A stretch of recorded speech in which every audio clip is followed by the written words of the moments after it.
क्या आपने कभी सोचा है क्यों ज़्यादातर मिडिल क्लास लोग मिडिल क्लास ही रह जाते हैं जबकि अमीर लोग और अमीर बनते जाते हैं? हेलो बॉयज़ एंड गर्ल्स, स्वागत है आप सभी का इस वीडियो में। आज हम रिच डैड पुअर डैड इस बुक को कवर करने वाले हैं। ये एक क्लासिक बुक है जो पर्सनल फाइनेंस के बारे में सिखाती है और इसने लाखों लोगों को यह सीखने में मदद की है कि वेल्थ कैसे बढ़ाए और फाइनेंशियल फ्रीडम कैसे अचीव करें। इस वीडियो में हम बुक के सभी की लेसन्स को इंक्लूड करेंगे। हम एसेट और लायबिलिटी के बीच डिफरेंस के बारे में बात करके शुरुआत करेंगे और फिर हम एसेट्स में इन्वेस्ट करने की ज़रूरत और लायबिलिटीज़ को अवॉइड करने पर चर्चा करेंगे। हम कंपाउंड इंटरेस्ट की पावर के बारे में भी बात करेंगे और रॉबर्ट कियोसाकी के कैश फ्लो क्वाड्रेंट पर भी चर्चा करेंगे और आप इसका यूज़ टाइम के साथ अपनी वेल्थ बढ़ाने के लिए कैसे कर सकते हैं। इन सब टॉपिक्स को आज हम कवर करेंगे। इस वीडियो के एंड तक आपको पर्सनल फाइनेंस के बेसिक प्रिंसिपल्स की अच्छी समझ हो जाएगी। आप यह भी जानेंगे कि इन प्रिंसिपल्स को अपने लाइफ में कैसे अप्लाई करें ताकि आप वेल्थ बढ़ाना स्टार्ट कर सकें और फाइनेंशियल फ्रीडम अचीव कर सकें। Lesson number 1, difference between asset and liability. Rich dad poor dad का सबसे इंपॉर्टेंट लेसन एसेट और लायबिलिटी के बीच का फ़र्क है। एसेट्स वो चीज़ है जो आपकी जेब में पैसा डालती है, जैसे कि real estate, stocks, bonds, businesses, intellectual property. जबकि लायबिलिटी वो चीज़ है जो आपकी जेब से पैसा निकालती है, जैसे कि cars, houses, credit card debt, student loans, personal loans etcetera. Assets बनाने और लायबिलिटी से बचने पर ध्यान देना ज़रूरी है। Lesson number 2, power of compound interest. Compound interest पैसा कमाने का जादू है। यह आइडिया है कि आपका पैसा इंटरेस्ट अर्न कर सकता है और फिर वो इंटरेस्ट खुद इंटरेस्ट अर्न कर सकता है, जो कि समय के साथ एक्सपोनेंशियल ग्रोथ को लीड करता है। फॉर एग्जाम्पल, मान लो कि आप 100 रुपीज़ का इन्वेस्ट करते हो और हर साल 10% इंटरेस्ट अर्न करते हो।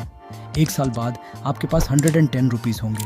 अगले साल आप अपने पहले 100 रुपीज़ पर इंटरेस्ट अर्न करेंगे ही, पर साथ ही वो इंटरेस्ट जो आपने पहले साल कमाया 10 रुपीज़, उस पर भी आप इंटरेस्ट अर्न करोगे, जिससे कि आपके पास 121 रुपीज़ होंगे। ये अमाउंट अभी सुनने में कम लग रहा होगा, कहोगे कि 1 रुपये से क्या ही फ़र्क पड़ेगा, पर जब आप बड़ा अमाउंट इन्वेस्ट करेंगे तब 1 से 100, 100 से 1000 और 1000 से लाखों में बदलते देर नहीं लगेगी। टाइम के साथ कंपाउंड इंटरेस्ट आपके पैसों पर भारी इम्पैक्ट डालता है।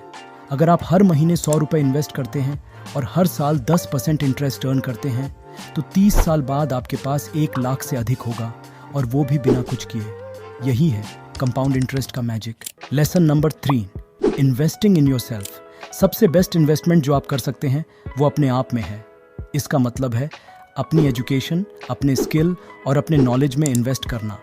जितना ज़्यादा आप सीखेंगे उतना ज़्यादा आप कमाएंगे। अपने आप में इन्वेस्ट करने के कई तरीके हैं। आप कोर्सेज ले सकते हैं, बुक्स पढ़ सकते हैं, वर्कशॉप अटेंड कर सकते हैं, पर इन सब चीज़ों में आपका पैसा और टाइम खर्च होंगे। इसीलिए सबसे अच्छा तरीका है कि हमारे चैनल को सब्सक्राइब करें, जो कि फ्री है और हमारे वीडियोस कुछ मिनटों में ही पूरे बुक की नॉलेज दे देते हैं। आप अपने हेल्थ और फिटनेस पर भी इन्वेस्ट कर सकते हैं, जिससे आपको ज़्यादा एनर्जी और प्रोडक्टिविटी मिलेगी। जब आप खुद में इन्वेस्ट करते हैं तो आप अपने फ्यूचर में इन्वेस्ट कर रहे होते हैं। आप सक्सेस और फाइनेंशियल फ्रीडम के लिए खुद को तैयार कर रहे होते हैं। Lesson number 4, building a network. आपका नेटवर्क ही आपकी नेटवर्थ है। आप जितने ज़्यादा लोगों को जानेंगे आपके पास उतने ही ज़्यादा अपॉर्चुनिटीज़ होंगी। इसलिए लोगों का एक मजबूत नेटवर्क बनाना ज़रूरी है। इसमें आपके दोस्त, परिवार, कॉलीग्स और मेंटर्स भी हो सकते हैं। जब आप एक स्ट्रॉन्ग नेटवर्क बनाते हैं तो आप उनके रिसोर्सेज और नॉलेज का बेनिफिट ले सकेंगे। आप रेफरल्स और इंट्रोडक्शन भी लेने में सक्षम होंगे, जो आपके करियर को आगे बढ़ाने और आपके फाइनेंशियल गोल्स अचीव करने में मदद करेंगे। Lesson number 5, taking action. सभी बड़े बड़े सपने देखते हैं, पर हम में से बस 1% लोग ही उन्हें पूरा कर पाते हैं, बिकॉज दे टेक एक्शंस, जबकि बाकी सब बस सपने देखते रहते हैं। इसीलिए रिच डैड पुअर डैड के ऑथर रॉबर्ट कियोसाकी कहते हैं कि आपको एक्शन लेने की आदत डालनी होगी। Here are tips for taking actions. Write down your ideas and goals. Break down your goals into smaller steps. इससे वो कम मुश्किल और ज़्यादा अचीवेबल लगेंगे। Take small steps. एक बार में बहुत कुछ करने की कोशिश ना करके छोटे छोटे स्टेप्स से शुरू करें और गति बनाएं। Celebrate your success. जब आप किसी छोटे गोल को भी अचीव करते हो तो उसे सेलिब्रेट करें। ये आपको मोटिवेटेड रहने में मदद करेगा।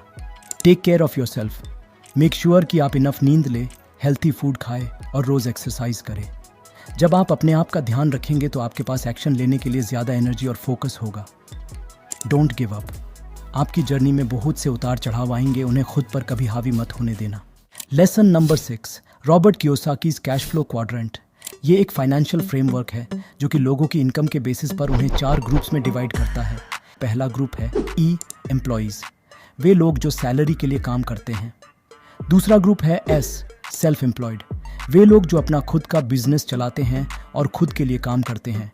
तीसरा है बी बिजनेस ओनर्स, वे लोग जो ऐसे बिजनेस के मालिक हैं जो अपने बिजनेस से लोगों को रोजगार देते हैं। और चौथा ग्रुप है आई इन्वेस्टर्स, वे लोग जो अपने इन्वेस्टमेंट से पैसा कमाते हैं, जैसे कि स्टॉक्स, बॉन्ड और रियल एस्टेट। इस ग्रुप में वे लोग शामिल हैं जो एम्प्लॉयज़, सेल्फ एम्प्लॉयड या बिजनेस ओनर हैं और साथ ही साथ जो एक इन्वेस्टर भी हैं।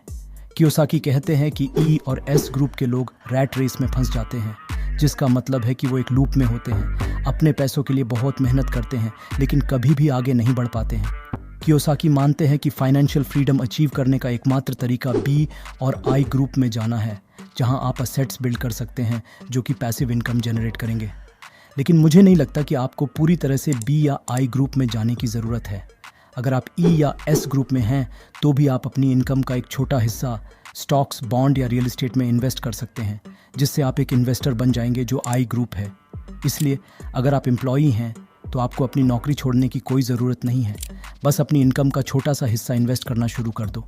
अगर आप इन्वेस्ट करना शुरू करना चाहते हैं तो इन्वेस्ट करने का बेस्ट और सेफेस्ट तरीका है म्यूचुअल फंड्स। अगर म्यूचुअल फंड्स पर एक डिटेल्ड वीडियो चाहिए तो कमेंट्स में बताना। इन्वेस्टिंग की कुछ बेसिक टिप्स है जो आपको पता होनी चाहिए। Start small, do your research, be patient, reinvest your earnings. So what are you waiting for? Start learning, start investing and start building your wealth today. Hit that like button, and if you have any recommendations for the next book, please leave a comment below. Until then, thanks for watching.